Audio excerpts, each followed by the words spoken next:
Assalamualaikum warahmatullahi wabarakatuh. Baik, di sini kami dari kelompok 1 mata kuliah manajemen lembaga pendidikan Islam bersama dua rekan saya. Yang pertama ada Atas nama Sulistia Fajri dan yang kedua ada Kiling Fitriana. Kami akan menjelaskan terkait dengan materi yang berjudul Konsep Dasar Manajemen Lembaga Pendidikan Islam.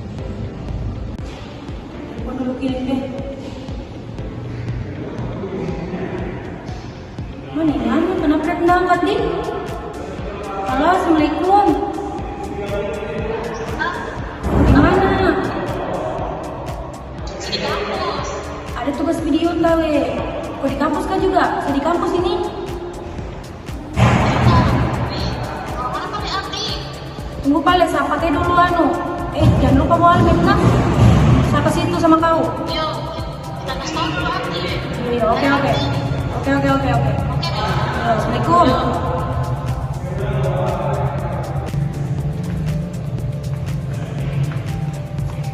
Awas memang kan orang udah bawa almet.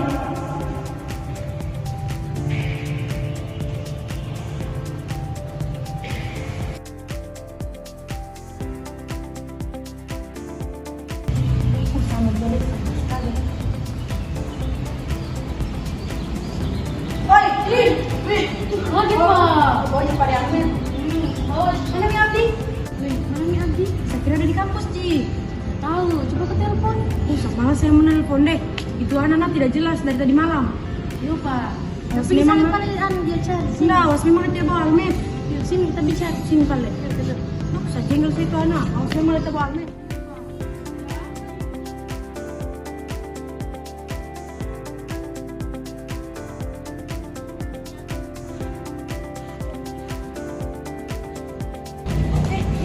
Siapa dia sana? Oh iyo dia. Oh Abdi. Ya.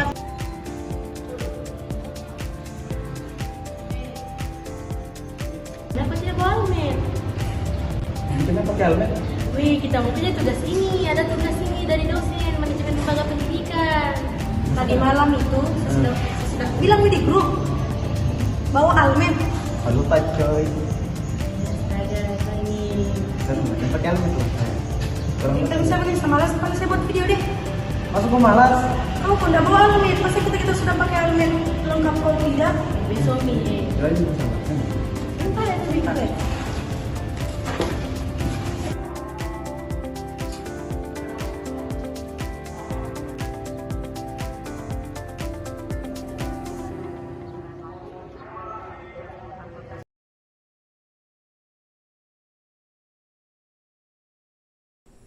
Oke, baik.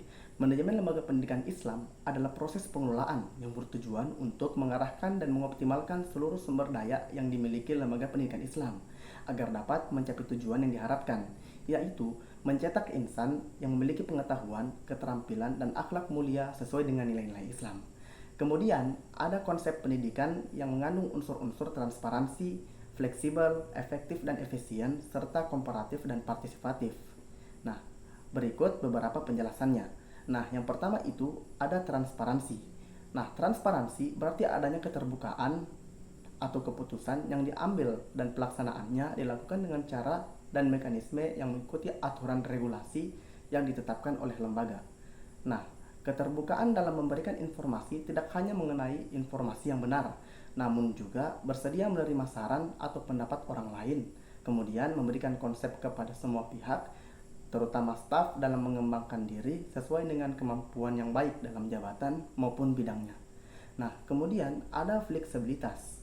Nah, fleksibilitas dalam lembaga pendidikan adalah kemampuan lembaga tersebut untuk beradaptasi dan menyesuaikan diri dengan perubahan, baik dalam hal kurikulum, metode pengajaran, kebutuhan peserta didik, maupun perkembangan teknologi dan situasi eksternal. Fleksibilitas memungkinkan lembaga untuk tetap relevan, responsif, dan efektif dalam mencapai tujuan pendidikan. Nah, kemudian ada efektif dan efisien. Nah, efektivitas dalam manajemen lembaga pendidikan Islam mengacu pada sejauh mana lembaga tersebut mencapai tujuan dan sarana yang telah ditetapkan. Ini meliputi mencapai hasil yang diinginkan, seperti meningkatkan kualitas pendidikan, keberhasilan siswa, dan memenuhi visi dan misi lembaga. Nah, sedangkan efisiensi di sisi lain berkaitan dengan penggunaan sumber daya secara optimal untuk mencapai hasil yang diinginkan dalam konteks pendidikan Islam. Nah, efisiensi dapat dilihat dari berbagai lembaga menggunakan anggaran tenaga pengajar. Nah, kemudian yang terakhir ada komparatif dan partisipatif. Nah, dalam lembaga pendidikan, komparatif berarti kolaborasi antara guru, siswa, staf, dan orang tua untuk mencapai tujuan pendidikan seperti pembangunan akademik dan karakter siswa. Sedangkan partisipatif sendiri adalah mengacu pada keterlibatan aktif semua pemangku kepentingan guru, siswa, orang tua, dan masyarakat dalam proses pengambilan keputusan dan pelaksanaan kegiatan sekolah, sehingga tercipta rasa memiliki dan tanggung jawab bersama dalam keberhasilan pendidikan. Baik, itulah tadi beberapa penyampaian atau beberapa penjelasan terkait dengan deskripsi kontekstual manajemen lembaga pendidikan Islam.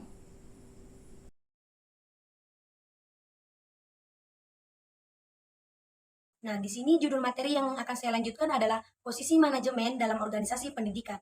Dalam lembaga pendidikan, manajemen sumber daya manusia adalah segala kegiatan yang berkaitan dengan pengakuan pada pentingnya tenaga pendidik dan tenaga kependidikan pada sekolah sebagai sumber daya manusia yang vital, yang memberikan kontribusi atau sumbangsi terhadap tujuan sekolah dan memanfaatkan fungsi dan kegiatan yang menjamin bahwa sumber daya manusia dimanfaatkan secara efektif dan atau demi kemaslahatan individu, sekolah, dan masyarakat. Kemudian, berdasarkan pengertian tersebut, Astuti memandang bahwa posisi sumber daya manusia tidak bisa digantikan oleh faktor-faktor lain dilihat dari nilai sumbangannya terhadap sekolah. Kemudian, seorang tenaga pendidik dan kependidikan dinyatakan memiliki nilai sumbangan kepada sekolah apabila kehadirannya diperlukan, memiliki nilai tambah terhadap produktivitas sekolah, dan kegiatannya berada dalam mata rantai kebutuhan sistem sekolah itu. Kemudian, posisi manajemen dalam organisasi pendidikan sangat krusial karena berfungsi sebagai pengarah dan pengelola semua aktivitas untuk mencapai tujuan pendidikan. Kemudian, manajemen bertanggung jawab untuk merencanakan, mengorganisasi, memimpin, dan mengendalikan sumber daya, termasuk tenaga pengajar, fasilitas, dan kurikulum. Dengan manajemen yang efektif, organisasi pendidikan dapat menciptakan lingkungan belajar yang kondusif, meningkatkan kualitas pendidik, dan memastikan bahwa semua pihak terlibat seperti siswa, guru, dan orang tua dapat berkontribusi secara optimal. Selain itu, manajemen juga berperan dalam pengambilan keputusan strategi yang mendukung berkelanjutan dan perkembangan lembaga pendidikan. Kemudian, ada beberapa poin penting mengenai posisi manajemen dalam organisasi pendidikan. Yang pertama itu perencanaan, menyusun rencana strategis untuk mencapai tujuan pendidikan jangka pendek dan jangka panjang. Kemudian yang kedua, pengorganisasian, mengatur sumber daya termasuk tenaga pengajar, fasilitas, dan kurikulum. Kemudian yang ketiga, memimpin dan memotivasi staf dan siswa untuk mencapai kinerja yang terbaik. Kemudian yang keempat, pengendalian, memantau dan mengevaluasi proses serta hasil pendidikan untuk memastikan kualitas. Kemudian yang kelima, pengambilan keputusan, membuat keputusan strategis yang berpengaruh pada lembaga. Kemudian yang keenam, komunikasi, menjalin komunikasi yang efektif dengan semua pemangku kepentingan. Kemudian yang ketujuh, mendorong pengembangan metode pembelajaran dan teknologi baru. Dan yang terakhir atau yang kedelapan, pembangunan sumber daya manusia, mengembangkan kompetensi staf melalui pelatihan. Baik, manajemen pendidikan melibatkan sumber daya secara utuh yang terdiri dari orang-orang, sarana, dan prasarana. Ini artinya, sumber daya manusia merupakan kunci dari keberhasilan manajemen pendidikan. Manajemen pendidikan yang tidak optimal akan mengakibatkan rendahnya produktivitas lembaga pendidikan. Ini pada akhirnya berdampak pada rendahnya pencapaian tujuan pendidikan. Manajemen pendidikan menuntut cara yang paling efektif dan wajar agar tujuan pendidikan dapat diraih dengan sukses. Dengan demikian, salah satu hal pokok dalam manajemen pendidikan adalah bagaimana menjalankan fungsi-fungsi manajemen secara efektif dan dengan cara perilaku organisasi yang paling sesuai dengan atmosfer kerja. Baik, selanjutnya akan dilanjutkan oleh pemateri yang terakhir. Sekian dari saya. Wassalamualaikum warahmatullahi wabarakatuh.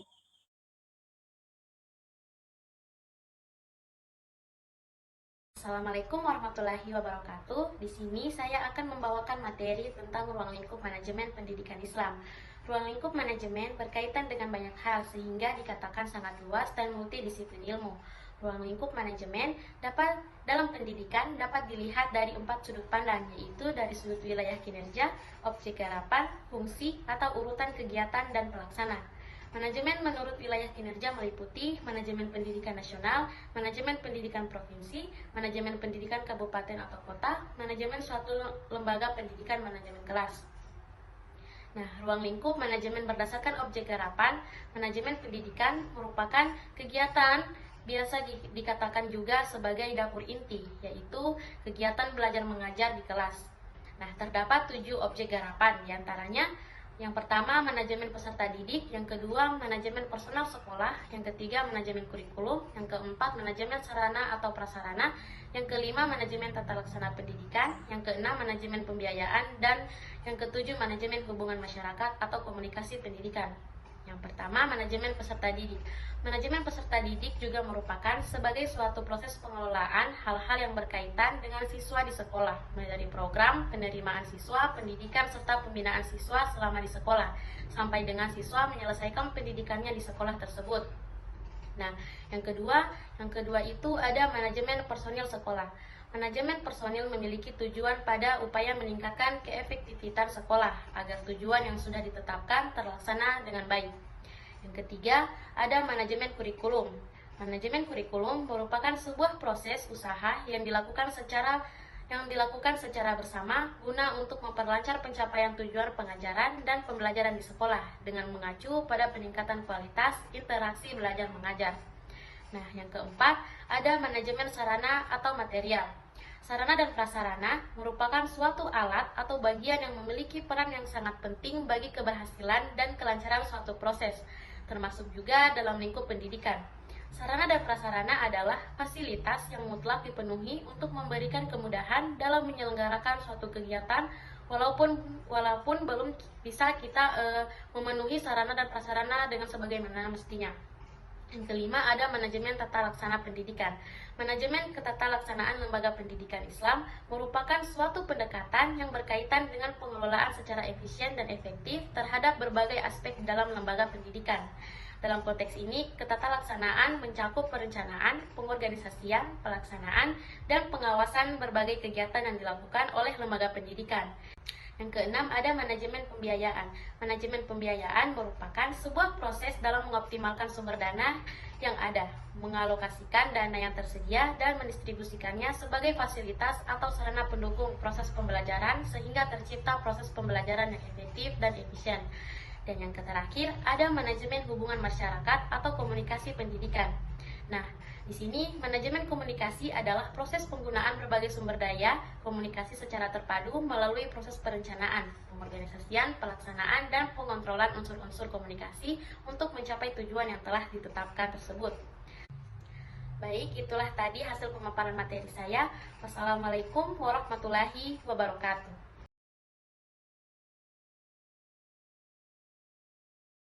Baik, di sini saya akan menjelaskan atau menerangkan sedikit terkait dengan paradigma dalam manajemen lembaga pendidikan Islam. Oke, baik. Paradigma dalam manajemen lembaga pendidikan Islam adalah pendekatan yang mengintegrasikan prinsip-prinsip manajemen dengan nilai-nilai ajaran Islam. Nah, paradigma ini tidak hanya berfokus pada aspek administratif, tetapi juga pada pembentukan karakter dan akhlak siswa, sehingga menghasilkan siswa yang individu yang seimbang antara kecerdasan, akademik, dan spiritualitas. Nah, kemudian ada beberapa penjelasan mendalam mengenai paradigma ini. Nah, di sini kita bagi menjadi beberapa poin. Yang pertama itu ada integrasi spiritual dan akademis. Nah, paradigma ini menetapkan pentingnya keseimbangan antara pengembangan spiritual dan intelektual. Nah, pendidikan dalam konteks Islam bukan hanya bertujuan untuk mencapai kecerdasan akademik, tetapi juga untuk membentuk individu yang memiliki moral dan akhlak yang baik. Ini berarti setiap aktivitas pendidikan harus mengarah pada pengembangan karakter yang mencerminkan nilai-nilai Islam, seperti kejujuran, tanggung jawab, dan kepedulian sosial. Nah, kemudian yang kedua itu ada kepemimpinan servant. Nah, dalam manajemen lembaga pendidikan Islam, kepemimpinan berfungsi sebagai servant leadership. Nah, di sini pemimpin diharapkan untuk menjadi pelayan bagi siswa dan staf, bukan hanya mengatur atau mengawas. Mereka juga harus berkomitmen untuk memberdayakan semua anggota lembaga, menciptakan lingkungan yang inklusif dan suportif. Nah, pendekatan ini membantu membangun hubungan yang kuat antara pemimpin dan anggota tim. Kemudian mendorong partisipasi aktif dalam proses pengambilan keputusan. Kemudian di sini ada partisipasi komunitas. Nah, partisipasi komunitas ini merupakan paradigma yang mengedepankan keterlibatan komunitas dalam pengelolaan lembaga pendidikan, seperti orang tua, masyarakat, dan pemangku kepentingan lainnya.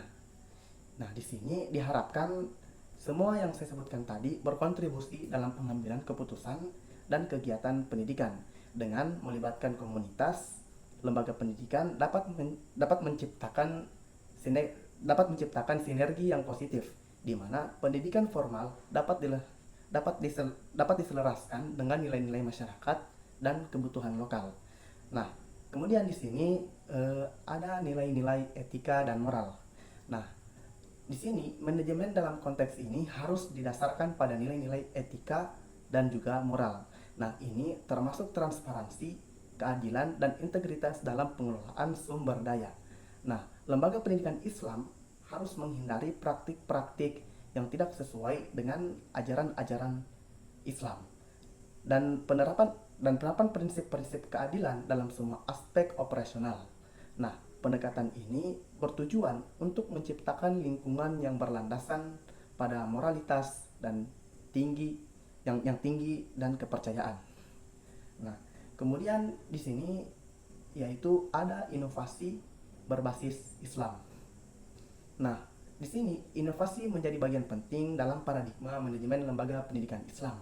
Nah, ini meliputi pengembangan kurikulum dan metode pembelajaran yang relevan dengan konteks Islam dan tantangan zaman.